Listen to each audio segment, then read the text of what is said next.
All right, everybody, welcome to today's Hunt Scanlon webinar, Speed versus Certainty, How Leading Search Firms Deliver Fast Shortlists Without Increasing Risks. I'm your moderator for today. I'm Ben Mones. I'm the CEO and founder at a company called Fama, which I'll tell you more about. But for now, we're just going to hang for a little bit while we wait for everyone to filter in. So just give us a minute or two, and then we'll get this party started. So grab your coffee, popcorn.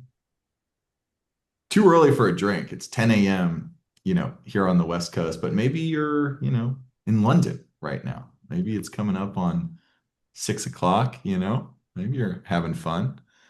Bust out a pint. I mean, Ben, it's never too early for a cranberry lime seltzer water. Oh, and Sean works for Canada Dry, so he's actually Canada Dry's local Yeah, we have the representative. Now, wall of all prior victims here, as we see, right? JetBlue, Duracell, Porsche. They're all up there in the wall of shame.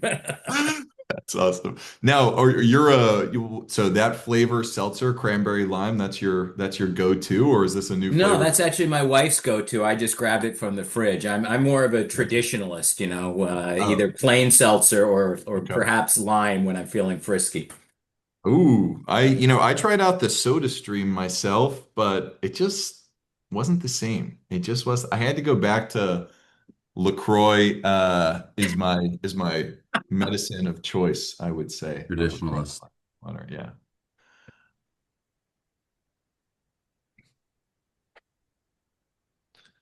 All right, so we'll give it another minute or two. I see the participants have doubled here. Welcome, everybody. We're just waiting a second before we kick this show off. Again, talking about how clients wanting candidates faster. We're going to go through how top firms, some of whom are represented here on the call, some of you in the audience, are evolving their shortlist diligence with AI without adding operational complexity. So, for those of you that are here and are jumping in while we're getting this party started, if you want to just pop your name into the chat and maybe where you're dialing in from, that would be cool. We'll shout you out, see if we got any overlap here in where locations are. So feel free if you're first time using Zoom, the chat button is in the bottom, and you can just punch in your location where you're from, and we'll see where everybody is coming in from. And we'll get started here in about a minute or so. Don't be shy. I don't want to start asking attendees where they're at or where they're from. You can jump in on the chat. Quiet group. Okay, there we go. Thank you. Okay, using the Q&A. Chat feature is disabled. Wow, and here I am asking you to chat on a disabled feature. My bad. Thank you, Bethany. Thank you, everyone. We appreciate you. Let's get this thing started. Thanks, Heather. Thanks for confirming. I promise you we'll get all the other technical features right. So again, hello, I am Ben. I'm the founder and CEO of a company called Fama. I am joined today by a couple of very stellar members of the executive search community. And as much as I could give my AI-based summary on who they all are, I'm going to let them do it themselves. We'll jump into the presentation today. And again, if you're just joining us and curious about what you're doing, why you're here, not philosophically, but why you're here in this meeting, in this webinar, we're really here to cover sort of the intersection between technology, market compression that we're seeing, the speed that search firms are required to operate at, and some of the shifts and changes we're seeing in the market, and how we can really talk about the pace of executive search changing, what we can do about it, how technology is affecting all of that, and hopefully leave you here at the end of this meeting with some new perspective and a better understanding of the market that you're in, or more generally, if you're curious about what executive search is and you're not from our industry, welcome. We're going to have some fun. So with that, I'm just going to start here in my Zoom window. Christian, you want to kick off with a brief intro here? Yeah, sure. So, Christian Shannon, I'm a principal at JM Search based in Philadelphia. I'm working on year 5 now and sit in the firm's consumer practice with a primary focus on food and beverage. Before joining JM, I spent the bulk of my career in, I'll call it consumer durables and HR and talent. And I was actually a JM client before eventually switching over to the search side. So I've had the benefit of seeing this process as client, as candidate, and now as search partner. So it's good to meet everyone. So thanks for that background there, Christian. Sean, you want to go next? Sure. Sean Banerjee. I'm based in New York with Caldwell Partners, and I am involved in our business transformation practice, which is a functional practice, cuts across all industry verticals, financial services, CPG, retail, industrials. As we say in search, if you do, one project in a category, you're magically an expert, tongue in cheek, of course, and have been in the business for going on 35 years now and have really seen the evolution of the craft from the days of really kind of almost like a fixed loop entity of who knows who. To the highly consultative endeavor that it is today, and delighted to learn from these other professionals and actually from some of our audience members as well. So thank you for having me. Thanks a lot, Sean. Brad, you want to close us out and we'll get this party started? Yeah, thanks, Ben. And it's great to be here, everyone. Brad Warga, based in San Francisco. I've been with Heidrick and Struggles for 10 years now. I co-lead the global CHRO practice with my partner, Jennifer Wilson, based in Dallas. I think together our practice places around 300 HR officers a year around the world. And prior to Heidrick, I was an HR operator most of my career. So like Christian, I've gotten to sit on the other side of search and spend time in both consulting and scaled technology companies. So excited to share any wisdom and insights today that I can. We're looking forward to it. That's great. And yeah, as you guys can all tell, we've got a panel here, representing not just those that are operating within the industry, but as you've just heard, the folks that have also been the recipients of the sorts of services that we're offering, right? And I think, that's really the key question today is not for us to understand our business in the way that, we believe that it operates, but how do customers see the work that we do? How does the market see the work that we do? And what is the future of this industry going to look like? So today is designed to be highly collaborative. I see we got the chat feature rolling. So we got some folks coming in from all over the world. Looks like we got Brussels, Mexico City, New York, Washington, D.C. We got the great state of Virginia here, San Juan, Puerto Rico, Winnipeg, Canada. Keep it rolling, everybody. That is great. Thank you for showing up and carving out a slot out of your day. We want to make today's presentation highly engaging, highly collaborative. If you drop questions into the Q&A or in the chat, I'll be managing both. If you can in the Q&A, any comments in the chat, that would be great. And we'll answer those as we go. So we're going to keep this dynamic. We're going to keep this flowing. This is not going to be, and the next question I have for the panelists is we're going to bounce around a little bit. We got some questions to go through, but we'll try to let the discussion flow somewhat dynamically here. So let's set the stage. And Christian, maybe if I can sort of start with you. We're seeing a lot of change in the marketplace right now. Obviously, there's a lot going on in the world from the rise of AI, global conflict, so many different things that are happening. But one thing in our industry is the pace of executive search. It's evolved.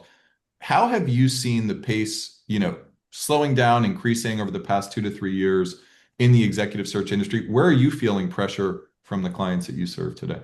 Yeah, no. So I think the pressure or the pace is showing up really before we've even won the search. So, when I started just 5 years ago, you could come into a pitch with, let's say, relevant credentials, similar work, maybe logos right from the industry or sector. And that was, I think, typically established more than enough credibility. And obviously that still matters, but clients are asking us to prove it earlier now, right? And a lot of times that means they want to see profiles before the search is signed. And that now is kind of the litmus test. They show whether we know the space, understand the mandate, can explain why certain person or archetype would fit or why they wouldn't. So, I think that is kind of, the topic here is speed and certainty, where it starts to connect. A profile is not just a name, it's a test of our judgment. So, if the client needs, as an example, someone who can operate in a founder-led, resource-constrained environment, we show them someone who is the inverse of that, right? That tells them a little something about whether we really understand it. So,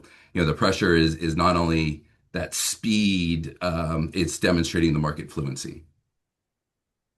And market fluency, can you double click on that for a moment? Can you sort of explain to the audience that kind of dynamic nature? We see it too, right? This idea of, there is so much changing in the world in front of us over the next few years, whether it's in the global markets or again, the tech sector that we're seeing. what is that market fluency? What does that mean, for the audience that might be hearing that phrase for the first time? Yeah, yeah. So, to me, a lot of it is, do you know the space that you're operating with? And I think I mentioned, consumers spend a lot of time in food and beverage. So let's pretend that the company is a protein manufacturer and they're looking for a chief operating officer.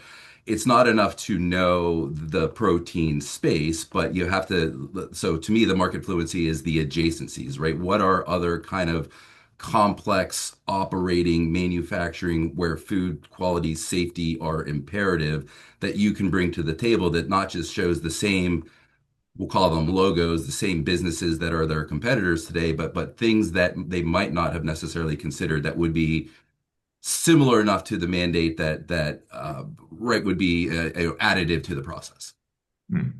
Helpful. How about Brad, Sean, any comments on that market fluency, that sort of shifting definition? Have you seen it? Or are clients Yeah, coming to you saying we want to see expect the unexpected, or what are you seeing in that sort of market I fluency think definition? I agree with Christian. I think I would add that like our clients are not really paying us for research or candidate identification anymore. That's become a bit of a commodity. They're really paying for the access that you have to these lifetime relationships with executives in whatever function or area that you recruit in. They expect you to have the market map. They expect you to know who the number twos are because, so many of the number ones are retiring or not looking to do another one. And, our clients are saying, okay, we want candidates in front of us to calibrate within 2 weeks. So it's a pretty compressed time frame, especially if, you're starting a search from scratch. I also think their expectations are that you have influence to get those executives to take a serious look at the job. So there's obviously a sales and influencing component. Then they, pay for our judgment and what good looks like. That we spend a lot of time educating them on the total addressable market and the trade-offs in that market. I think AI is making us faster in a lot of these research areas in running diagnostics and looking at total addressable market and also assessment. I'm sure we're going to come into that later in the conversation. But I maybe this is just me trying to feel cool, but I do feel like we operate a bit more like a sports agent than a Hmm. traditional recruiter, where we're really valued for our sales assessment and negotiation. Hmm. Interesting. Yeah, let's come back to that sports agency analogy. I like that one. Now, Sean, obviously you're in technology. We've talked about the interplay you've had, with data leaders and technical leaders of companies where, I would argue that definition of fluency is probably more fluid than it's ever been in that particular sector. How are you seeing your customers in particular come to you? With Brad, we hear that phrase a lot, what good looks like. Has the definition of what good looks like to the clients that you engage with, how has that evolved? How has that changed? What are the sort of trends you're seeing in those client definitions as they come to you of what, good looks like in your world, in your context? Sure. We tend to always fall back on performance as our baseline, right? And performance transcends brands and industries and, specific, organizations. And there's actually a ton of information out there around performance. I think we're, always a bit gobsmacked at the lack of emphasis on performance, how, certain brands may resonate more so than others without actually, looking at the performance of the business. Now, in public companies, that there are a variety of denominators that go into the calculus of performance, shareholder value, stock price, revenue, margin, et cetera. And fortunately, the resources and data exist in, a variety of public spheres that we can quickly aggregate that and put that to work as part of our identification. It can be a little bit more difficult with private companies, earlier stage businesses, but there's a lot of information out there. And frankly, our ability to harvest that information and operationalize it so that we can convert it into insight for ourselves and our clients has increased manifold. And I would share just even the last 6 months, it's Hmm. remarkable what we've seen. Because, at the end of the day, some of our clients are interested in seeing how the proverbial, sausage or hamburgers, and many are not. They are seeking better quality, validated candidates more quickly. and the mechanisms are now in place for us to do that. So using performance as one denominator, and then, as I think Brad referenced, we've got, various types of assessment methodologies around individuals' cultural fit, values, how they react and operate under different conditions, Christian's referencing, early stage resource constraints. These are all different dimensions that must be taken into consideration. And what we're finding is that the kind of panoply of tools that are available to us today are allowing us to do this so much more quickly and effectively.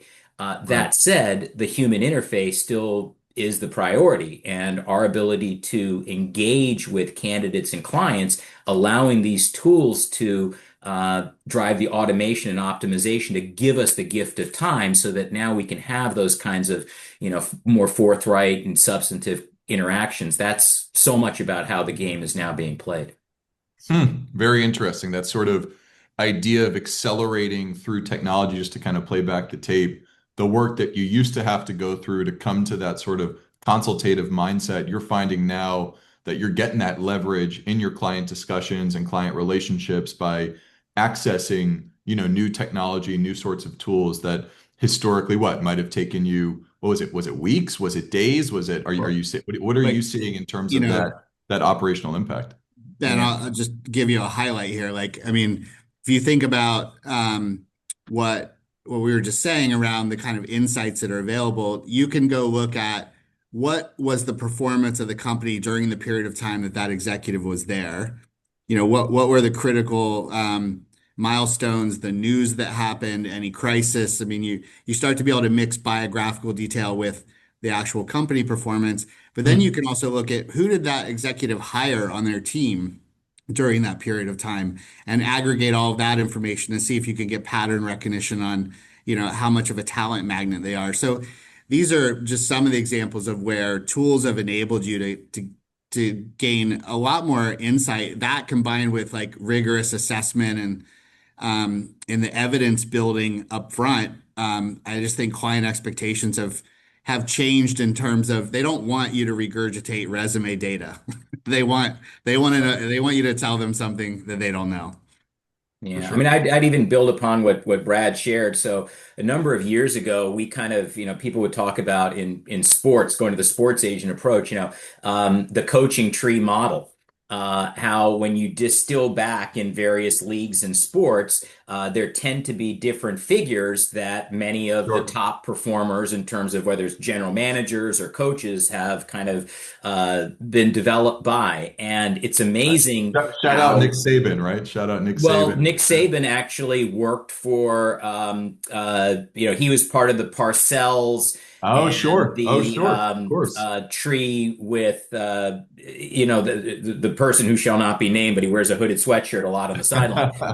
But when you looked at it and you look and you would see the Marv Levy tree, you would see the Walsh tree, you would see the Gibbs tree. The Gibbs tree came from, Don Coryell in San Diego. And these are stylistically also very different, very approaches. Parcells was a military guy, and each sport has these. We looked at that model and actually re-engineered it. So in my industry, we looked at organizations such as General Motors, which had been one of the preeminent technology shops, and a gentleman named Ralph Shagenda, who had Yeah. really created the function in that organization, and how, you know, at one point, something like 10 of the Fortune 50 CIOs had worked somewhere in the Ralph Shagenda sphere of influence, and how that's now trickled down into this leadership model. So it's really interesting, but it gives you a lot of insight, not just around the performance that Brad and I were just speaking to, because the truth is, we can map pretty easily who was there at that time. And if you're in these senior roles, well, for good or bad, you're going to get the credit or you're going to get the criticism for performance. But now we can start to understand how and what shaped their thinking and culture and values, and can better Fascinating. fit those individuals to the right environment when we're doing our search work. Because someone could be incredibly successful in environment A, but in fact, those same attributes for success, competencies, proficiencies, would make them a disaster in another situation. So these are the things that all need to, again, be taken into consideration when we do the calculus. And wonderfully, the tools are starting to be there for us to do it that much more quickly. Yeah, I couldn't agree more. That sort of market dynamism as well, that we're starting to see, I think, is bringing a lot of, sort of what does that executive profile look like? It is almost about that person's ability to navigate ambiguity and nimbleness, right? And the ability to sort of keep your head above water through periods of episodic change. And we had a question from the audience too. If there are any specific tools that any of these panelists are using that you like to sort of gather this sort of performance baseline, if anything comes to mind, would love to hear what those are from the group. We can also kind of keep it going. I do want to speaking of the sports analogy, do a little bit of clock management here and keep this thing going because we got a lot of topics to cover. But are there any Yeah. tools right off the bat that Yeah, you all I'll are throw it out, Ben. I think we use Perplexity Computer combined with our own data lake, and we're able to take, like, let's say the entire Fortune 1000 CHRO community, which is where I focus, and load that in, and then do all kinds of diagnostic pattern recognition on those folks. In a perfect world, could we mix LinkedIn data with the open web data? That would be great. LinkedIn doesn't seem to be willing to do that, so we're doing our best to kind of use our own historical data combined with what Perplexity offers.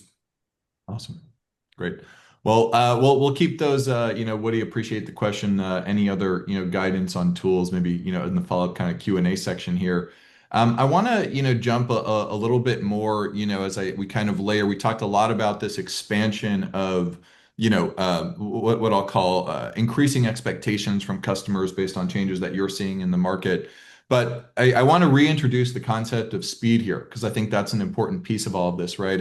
I often point to what I call the kind of consumerification of enterprise technology. And what I mean by that is a lot of the business users that we tend to work with, they have their DoorDash or Grubhub on their phone. They can get their groceries in 45 minutes, right? Faster than ever before, right? And we're starting to see, I think, because of all the tools, Brad, Sean, and Christian that you guys are referring to, I think clients of search firms are beginning to expect that you all are adopting these tools, right? And because you're adopting those tools, it's not just, Sean, you have more time to be able to engage and consult and run the genuinely, I think what they're paying for too, the brain power that you bring into the discussion, right? The experience, the pattern recognition. But make no mistake, there is still the expectation this gets done faster, this gets done cheaper because of the art of the possible. We see it on LinkedIn, right? Of the endless LinkedIn influencers. I'm sure any events we all go to, we see the big banners with the promise of AI and all that. I'm sure all of our email inboxes here are flooded with, the VC funded HR tech marketing campaigns that are, pumping the newest and latest technology into our inboxes. But I think the question, Christian, to coming back to you, if you're relying on references, interviews, resume validation, like we talked a little bit about where that falls short in today's environment, but from your experience, where are you seeing that sort of mix of, I think what Sean said is right, of quality, the quality ask, where with that speed compression on top of it, where is the process falling apart from what you've seen? Yeah, so I mean, I think that those things, right, references, interviews, resume validation, none of that is broken, right? It's still foundational to good search work, but the compression, to your point, right? We've got these, and to answer one of the earlier questions, we have an enterprise version of ChatGPT that we have some back-end operation that's tying into our internal database system that can help us get to answers very quickly. But today you can go from kickoff call to job spec to top five to heck an introductory script, a market map within an hour of wrapping up that call, where before it would take a couple days at least to Sure. synthesize that and pour through that information. And with that speed, everyone wants to get going, right? Clients are motivated, they want to see progress, we want to get into the market fast. And I think you can leave that first conversation thinking everything is aligned, but in reality, there's still things that are iterative, right? That maybe you haven't either fully worked through, or you're going to go out to the market to determine whether or not it's a truism. So, there's the must-haves, the non-negotiables versus stakeholder alignment. All of those things need to be clear before you can truly start running. And if they aren't, you could create a lot of activity that feels like progress, but you might end up back at the table reworking the mandate if you go fast too quickly. And I think, the second piece of it is to me, it's candidate development, right? So all these tools are phenomenal, but it's still your network. It's still you reaching out to folks who have executives with busy schedules. Building a bench takes time. And when everything kind of gets compressed on the front end, I think you can start to over index, or there is a risk of over indexing on, we'll call them the obvious people, right? Or the available people, ones who are already maybe in the market or receptive to opportunities rather than the ones who are entrenched. Typically, the ones that we want to get to takes time to get to those candidates. So Mm. it can make the process look fast, but it might not get you the right answer. Yeah. Any Yeah. quick reactions from the group from that one? I mean, a couple of thoughts, Ben. I agree with Christian again. I mean, I think clients expect us to go fast. We spend a lot of time giving them advice on how they can help to go fast too, which is, having a really deep alignment meeting with all the key stakeholders up front to ensure that you're like totally aligned on the spec. Then giving them the addressable market data and pre-selecting targets so that you're not just like, having to calibrate for weeks and shooting in the dark. The weekly meetings are important to hold each other accountable. Also, the hiring manager, in my case, it's the CEO, has to be the first interviewer. I mean, I can't tell Mm. you how many searches go off the rails when they nominate four people on the direct report team to do the pre-screens before it gets to the hiring manager. Candidates don't respond well to that, and you could end up getting down to a short list that the then CEO doesn't like. And then we do pre-scheduled blocks of time, try to keep it to not more than five interviewers and keep momentum as our friend. I wanted to add that I think video during the pandemic sped us up a lot, but Mm. I still have clients that say, Brad, have you met this person face to face? And you don't want to have an answer and say, no, I haven't. So Yeah, I'm for sure. constantly running event-based strategies across the country in between searches so I can lay eyes on all of the addressable market and actually build those lifetime relationships. Yeah, we got to get that where in the world is Carmen Sandiego? We got to get a where in the world is Brad Warga? I know your travel schedule racking up those miles is pretty crazy. And I want to go back to one thing, Christian, that you kind of pulled on here, a thread that I'll just kind of, take one more step, one more tug on, so to speak. Um, Look, we're all using this technology, right? But let's also call a spade a spade.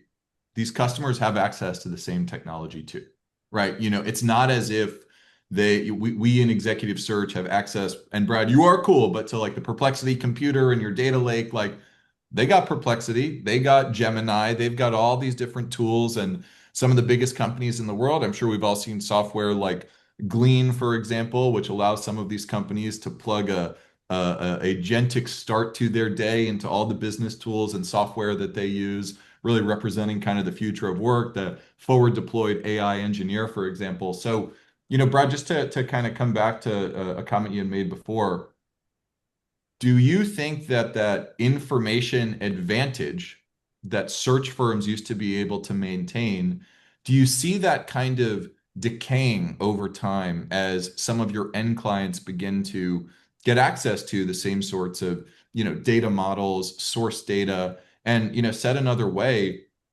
do you think your clients are expecting you to be screening people differently than you did before and using all the tools they have access to before they even get to you? Like, how do you think about that defensible shortlist, so to speak, in this technology environment? Because arguably, outside of the industry, we would say there is no technology advantage for a search firm anymore.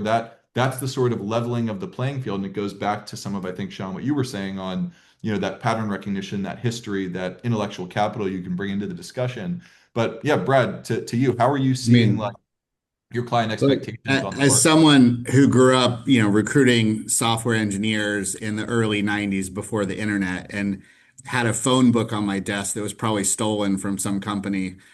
And I didn't know actually who John Smith was at IBM. I had to call and try to figure out what his title was. I mean, I never want to go back to those days. And so in a perfect world, I hope the identification becomes a total commodity because then what it's about is me sitting down with a client and the client and I say, look, the total addressable market is 400 people. You need someone within commuting distance of Sunnyvale. That takes it down to 60. You would really prefer someone from the technology world. That's going to take it down. Let's get down to the 9 people right away, like in the first meeting. Mm. Let's get down to Mm. the 9 and let me show them that I have access to those 9 because I already know those 9 people. Yeah. And they take my call because they don't know if I'm calling about Google, Goldman Sachs, McKinsey, or, the hottest native AI startup. So it's about getting access. It's about, knowing what motivates those 9 people that they have 2 kids in college and they want to work for 6 more years. I mean, I think that becomes the differentiator. And that's why I say it's a little bit more like a sports agent.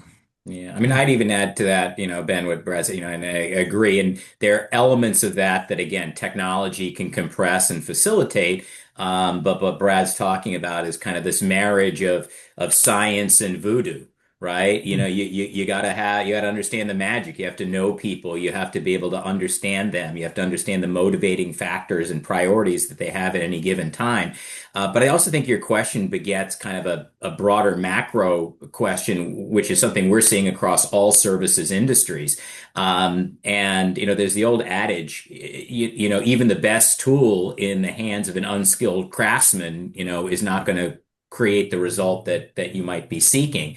And that's not a way of saying that people in search organizations or recruiting firms are any more skilled than people who are sitting in talent roles in corporate. But what I am saying is that this technology is empowering users, regardless of where they may be domiciled, firm, corporate, whatever, to take greater ownership and potentially drive better, faster results. That said, this is something that is happening in every industry right now. So whether you're in finance and accounting, strategy consulting, engineering services, executive search, the closer that the more, the closer you reside to your client and the better you can use these tools to serve your client, the better off you will be. The further you reside from the client and the less skilled you are around using these tools, whether you're an internal or external partner, the greater risk you're at, if not in absolute jeopardy. And it's why we're seeing so much capital, we'll take the finance fee, flowing into this. Heidrick, you are now a private company. Grant Thornton, is now a private company. There's a whole list of this because there's a reimagination of what we do that, interestingly enough, as the science and STEM is allowing us to do things better, faster, more cheaply, the premium is on the guidance and counsel and judgment of people Yeah. like Christian and Brad, and I like to think myself. That's where the real power ultimately resides. And I think we are going to see there are going to be fewer people in this industry doing things the way they've done. And it's happening very, very quickly. Yeah. And it's the proverbial ground under people's feet shifting. Yeah, I think, and Sean, I agree with you 100%. Like the elephant in the room is when's AI going to take the job of an executive recruiter? And I know there's a lot of executive recruiters on there. I think what you just said is 100% true. This is a Totally agree. high judgment, high tuition job, high intuition job, meaning you and I have put so many reps in this, like thousands and thousands of interviews with HR leaders in my case, HR leaders to try to figure out what does good look like. Thousands and thousands of negotiation conversations to close deals. And to be honest, it's just we have more practice than any hiring manager inside a company. And so Yeah. you're again back to that analogy we're overusing here, the sports agent. It's like when you practice it that much, you start to develop skills. Yeah. Let me throw something wild that I experienced for the first time, and Please. you may have already experienced it on the panel, and the audience may have, but it's coming. So I had asked a candidate because we have to be very careful of what we can and cannot ask around compensation because of the legal implications. So I said to the candidate, please tell me, I mean, I gave them a directional guidance around what the compensation program would be with my client. And I said, could you come back to me with what you're seeking, keeping that in mind? Well, I got a 5-page, likely authored by Claude Sonnet 4.8 document back. And I got to about page 2 of this thing and I stopped reading because if I were to present this to my client, they would have, there's no way they would have moved forward with this candidate. And it wasn't only the content and how it was presented, but it was perhaps the judgment, which for me was now a tell about how this person might behave. And granted, it's a CTO position, so maybe they're demonstrating some meaningful mastery and efficacy of using AI tools, and they were using it in the capacity of their own, career. But this was a time where it should have been 90% human, 10% technology, and they had clearly inverted it using this tool. And I think, my experience was what it was, and I counseled this person that I did not believe it was a productive exercise and to reconsider. And, we'll get into that later. He and I, not us here. But I think that's something that we all now also need to be aware of on the candidate. That we have the tools in-house as the candidates have these tools and how they're going to use these tools in our ecosystem is going to be very, very interesting. Mhm. For sure. And I'll introduce sort of maybe the counterpoint, and I do wanna again with the clock management make sure we want to talk practically, right? We want to get into some of these more practical adoption questions. I think that's something we heard from the audience, folks, that what they want to hear about. But I want to bring in, another idea here where, yes, this idea and concept, I think, it's in some ways, Brad, the optimist view that we all get access to the tools and that allows us to, kind of level up ourselves, right? And allows us to kind of showcase the repetition, the muscle memory, the connection that we have. AI isn't traveling around the country like you are, Brad, for example, meeting candidates and engaging with companies and being in the break room, so to speak, after the interview and talking to the CEO of the company and asking what they thought of that candidate. Very hard for AI to do that, but I think the big question that we see on our side is that in the search industry, I think for a lot of this group here, and I'm sure for many on the call, you likely get a lot of your existing business or a lot of your new business from existing clients, right? We see some of our clients average about, 90% of their revenue coming from clients that have worked with them before, right? So this concept of trust being a fragile thing, I think is something you have to introduce into this discussion as well. On the diligence side, what we tend to see is like, that sort of parity, I think, Sean, of tools at the candidate in-house and search firm level. What we also see now sometimes is that it used to be unknowable for a search firm to say, find all the old adverse news about this executive, right? Find everything they've ever said and done and posted online. Find the litigation that they've been involved in, maybe not as a party to a case, but maybe named in the proceedings in an adverse context. I will tell you guys, from what I have seen, it is possible now for in-house to find that stuff out in the search process. And that's where we see a lot of, clients who are coming to Fama to our company and saying, hey, look, how do we on the search side, ensure that we're not losing trust with those clients because it is a very hard thing to win back, right? If there is that one moment where you aren't using the tool, where you aren't adapting, where you aren't in this kind of strange dance, so to speak, that we are all in of trying to, keep pace with the tools our clients have, tools the candidates have. You can be caught kind of flat-footed on a search, right? And that trust, is very, very difficult to win back. So I think that's another key piece of this is like maintaining consistency, right? And we all know, look, changing a search firm ain't easy. We've all seen the challenges with change management. You guys got rainmakers in your firm, some of whom are on this call. I'm sure folks at your peer firm, and I'm not just saying this, like you guys are the rainmakers in your organization. You guys are the ones that are bringing home the bacon, right? At a lot of times, you can just say, hey, look, what's working is working, right? So driving change and getting the rest of the organization when you've got in that services industry, folks that have been doing things a certain way for a long period of time, managing change in an organization and moving into this, technology supported sort of evolution, I think is something that a lot of firms are trying to, figure out now. And I think Christian, to bring it back, to you as we get more into this like practical adoption phase. Sure, this is all great. It's exciting. I think the multi-dimensional dynamic of how we all engage with candidates and companies and the market and search firms fascinating. But like when you're thinking, Christian, about your business itself, like what has made the adoption of these tools difficult? Like, let's have a real candid conversation. Like, what has been difficult for you guys on this journey? Because it's not all roses, right? It's not just happening with like turn it on and everyone uses it. Talk about, the real experience of using this technology. Sure. So, to your point, everybody everybody can code now. Everyone can create their own agentic model.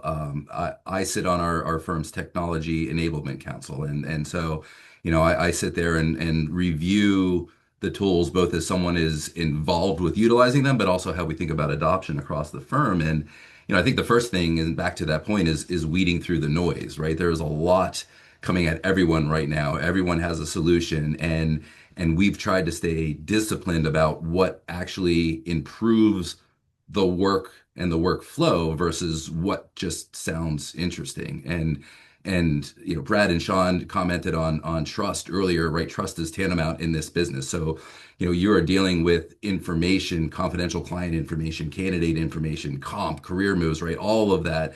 There is an element that gets lost in the noise, which is data confidentiality, right? We have to be thoughtful about objectivity, making sure that these tools that we're using help us reduce bias rather than introduce it. So, again, going back to the idea that speed and information is the commodity, judgment and context, I would argue, is why search still works.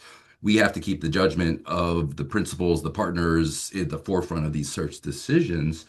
And then you touched on change management.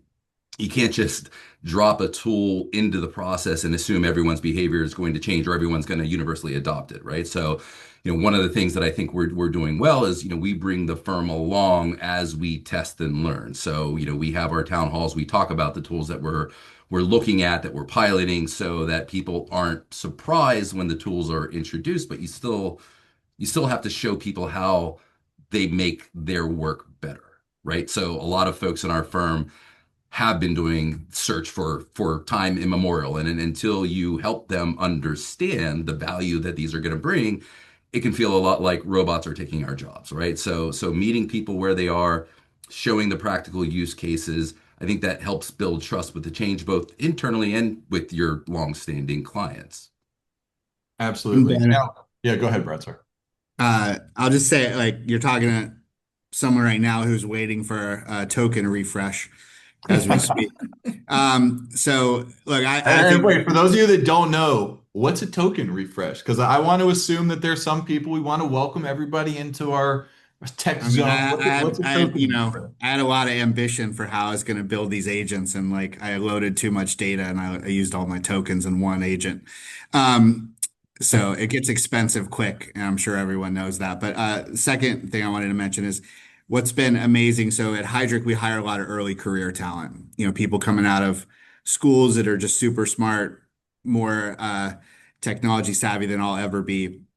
And that historically has been a super hard job, and it's been really hard to keep people all the way to to making partner, because you've had, and historically a lot of you probably grew up with this, you got to grind for a long time, and it was very manual. Exactly. And that has all changed. Like, so the bottoms up use cases of writing, doing research, writing pitch decks, all that stuff is just like they're so happy with the job today versus 6 months ago, that's what I think gets our partners excited to like lean into it. Hmm. Hmm. Sean, any comments from you of the, obviously you're serving tech clients, right? You're working with them day in and day out. How have you found the adoption of new tech within Caldwell? Of course, confidential stuff, keep it to, within the firm, but what can you share for the Sure. audience that So, might be? I think, our journey reflects, look, this is an industry where to some extent a rising tide lifts all ships. Recruiters are masters of R&D, rip off and duplicate. And we have the good fortune to be engaged with so many incredible clients that often are the genesis of these sparks of genius. And then, we start to kind of pick them off and try to apply them. As a firm, there's at Caldwell, and I would imagine other organizations, there's almost like a Moore's Law effect right now. Things are changing so incredibly quickly. What we've seen, I wanted to say 6 months ago, if I really think about it, what we've seen change just in the last 90 days is a greater accelerant that we saw in the last, 6 months, 2 years, 3 years. And we've always tried to be, we're fortunate, we're kind of, we like to think we're big enough to be relevant, but not monolithic, so we can be nimble, quick, adaptable. And we have certainly even rethought our own business within the last 3 months, how we go to market. What Brad and Christian talked about, how we are more insightful and impactful, and bring that value to our clients, whether or not they use us as their search partner or not, right? You're leaving that impression, that insight, all the way through how we deliver better candidates faster from a search process. We're working with a couple interesting service providers right now, who, we're their partner, right? They have managed to do things that would have taken us 2 weeks. They're able to do in a couple hours. That said, Christian made a great point. Sometimes you got to go a little slow to go fast. And just Sure. because these are the first 5 people doesn't mean they're the 5 best people. So let a 2 to 3 week cycle play out so you can sit back and reflect. And that's the judgment. And it's always a judicious balance that we're seeking. But as a firm, we have recognized that our industry is changing. As I said earlier, services in general, but it's profound, it's immediate. And we are doing everything to embrace this, drinking from the proverbial fire hose while still making it actionable. And so far, we've been very lucky, and I say that in that most of our colleagues are excited and want to go on that journey with us. Fascinating. What an interesting discussion so far. We're eating up the time. And I want to, sometimes we hear in these webinars kind of these big picture items. And those of you who haven't seen, by the way, Brad and Sean have responded in the chat. Walker just sent that out to the broader group. So make sure you take a look at that there. But Brad, I want to come back to you. Great. You've shared some of the perplexity computer. And again, I'm not asking you to share, how the sausage gets made, so to speak, but specifically for the audience on this call, we've talked a lot about these shortlist challenges that firms are experiencing, the makeup of what good looks like, the time compression, that consumerification of enterprise technology. What specifically are you doing on the on your shortlist that you think the audience here could benefit from? Like, talk tactics as much as you can. Speak in detail. What is this team? What are you seeing at Heidrick? We talked about the go private, right? What are you seeing at Heidrick right now that maybe others could benefit from as it relates to your shortlist? Yeah, I mean, I think this is an area where AI is helping tremendously.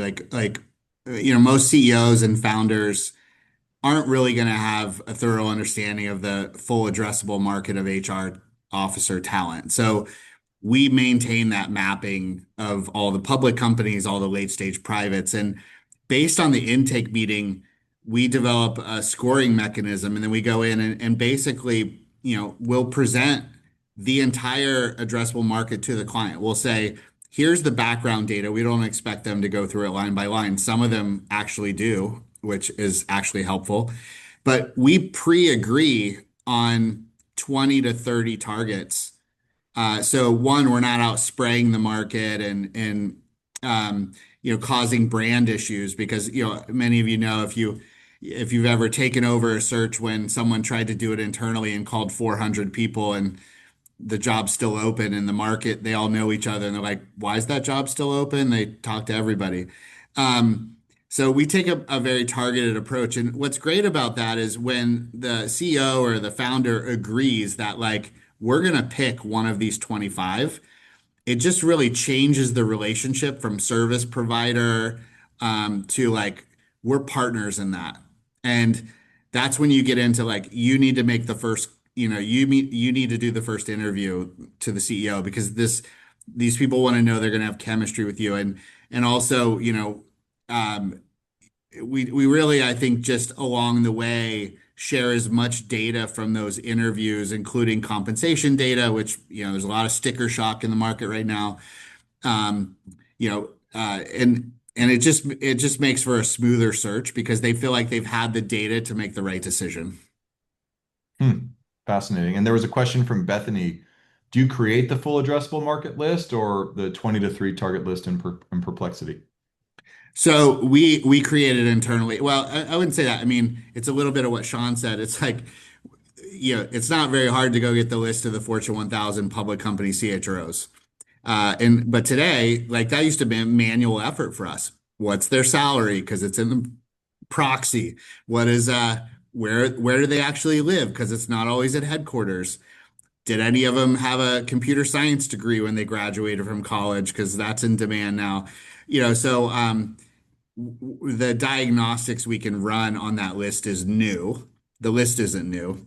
The late stage privates, we just take all companies above a 2 billion valuation and we run LinkedIn searches if we have to manually to say who's the CHRO and then get to know them. And so that's been a work in progress for a couple years.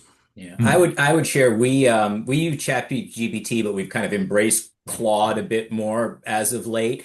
And Claude we found to be very effective in company identification. So if you're looking for a manufacturing company in a specific industry vertical between 500 million and 2 billion in revenue, and you add whatever other dimensions, location, etc., it can do a very good job. It's not perfect, but it can do a pretty good job of that where we've had to partner with some external organizations, and one in particular, is Claude doesn't do a great job of the identification within those places. You start to do it, suddenly it's like, no, this person, left the company 5 years ago, and Right. it's not. So some of the off-the-shelf tools.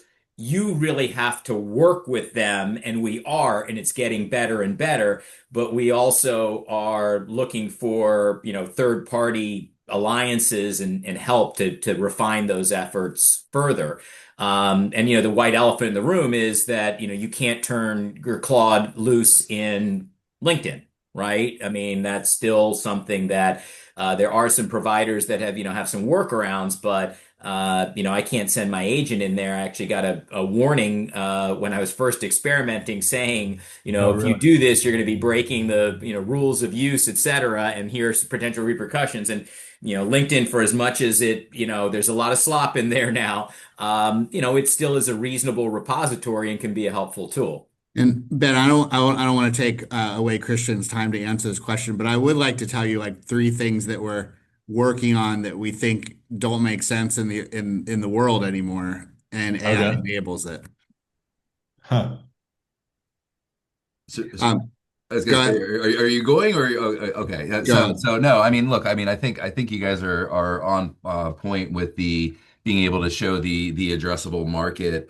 When I think about coming back to the client with that shortlist presentation, again, I think it's less about the information on the slide, right? 10 pages just because we have access to all that information is not relevant if it doesn't help the client make a better decision. So I'll kind of pare it down very simply for us when we're presenting about the individuals, right? That short slate. It is three buckets. It's capability. Can they actually do the job? It's alignment, whether they fit the actual specific situation, the ownership model, the board dynamic, company stage, whatever that looks like, and then motivation, right? That often gets underweighted. I think is hey, if they're not really involved or invested and you're chasing them down, you're pulling them into the opportunity. So I think if you can make those three things clear as you've shown them the addressable market share, that helps you get to that decision really, really quickly. Hmm. Fascinating. Yeah, sorry, Brad, you wanted to say one thing about the three Yeah, things. just the three areas that I'm really hopeful we're making progress on. One is with you guys, Ben, and that's we used to do background checks at the very end of the process. After you've spent money to fly somebody in, after everybody's agreed they're the right person, and then something pops out, and you're like, oh no. Like start the search over. So, with what you've built at Fama, we can do that in the front end of the process, which makes all the sense in the world. The second thing is we've been doing these assessments that look backwards, like Hmm. what did you do in your career instead of what would you do in a crisis in an immersive AI assessment. Like you're running a company inside of an immersive AI assessment, a typhoon hits your office in India, like what do you do? Like there's some really cool stuff that's coming in that area. And third is I really hope we can close the gap on compensation consulting and, the 6 month to 12-month gap on what, people are making versus what all of us see in the offer letters that we're putting out, because it's very frustrating for clients to like be all over the board on what they should be paying somebody. Oh yeah, totally. And appreciate the plug there. But no, it's all good. It's been great working with you as well over at Hydric and the team there. And I want to, just go back just to this tech. I think, and we'll close out here with our final round robin here in a moment. We got 5 minutes left in this prezzo. But what I'll tell you, from the vendor perspective, I'm my background is enterprise software. I've been doing software for, 20 years since I got out of college. And one of the things that we're seeing now, and this goes back, I think, Sean, to the comment that you made in the services industry a few minutes ago, tech-enabled services in my world used to be a bad word. Tech-enabled services was something that we in the software industry tried to shy away from because, it was one of these things that operated at kind of like a lower multiple in the public and VC markets, right? And generated less enterprise value for shareholders. But what we're seeing now, I think, in the search clients that we work with, and we work with dozens of them at this point, is that they have their own workflow. As you said, Sean, you're using your own tools, right? You're using this sort of like end-to-end framework of your own technology, where now we're seeing clients that are like, I don't want to log into a Fama software. I just want someone to tell me if there's anything out there that I need to know about this executive so that I can plug that into the broader framework that I'm building. So we're actually seeing on the vendor side, end users in the sector begin drifting from workflow software that integrates into their day-to-day and sets the frame of reference of how you work. So think closer to a ERP or a CRM that you might be using in-house or otherwise. And now we're seeing this almost like return of tech-enabled services that are suddenly becoming more valuable in the atomized workflows that we're seeing search firms generate their own, which has just been like a fascinating shift for someone like me who had been trying to chase the workflow software. But now I think, Sean, to your point, you've got your own workflow. Like you don't need a software company to come in and run your workflow for you, right? So I think what we'll start to see are more of these insights driven companies that can fuel the data models that you're building, that can fuel the market map. I mean, imagine, performance based analyses, Brad, that you're describing, and Sean and Christian, that you were talking about at the private sector level that you could integrate as raw data into the Perplexity computer, right? I think that's what you're going to start to see, structured data sets, structured insights, because you're right, Sean, like they don't, the LLMs are not great at the detail. Who was at the company when? What did they do? What was the news about that company at that time?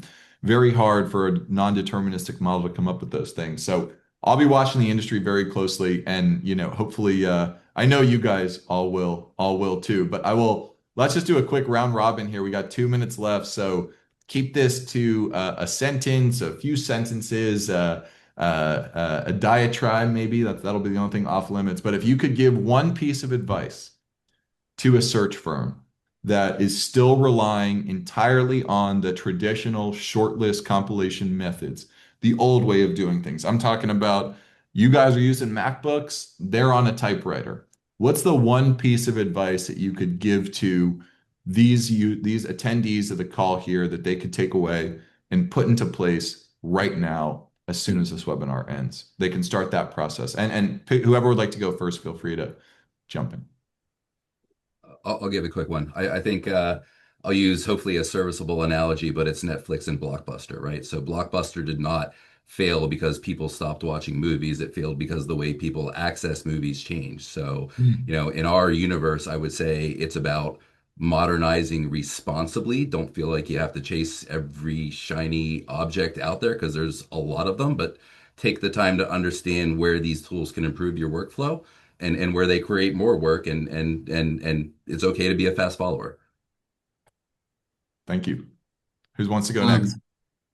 I'm happy to go. I think that anybody with a decent sized firm, I think they should hire some of the smartest undergrads, a couple computer scientists and a couple clinical psychologists, that are in their early 20s and tell them to reimagine the entire business.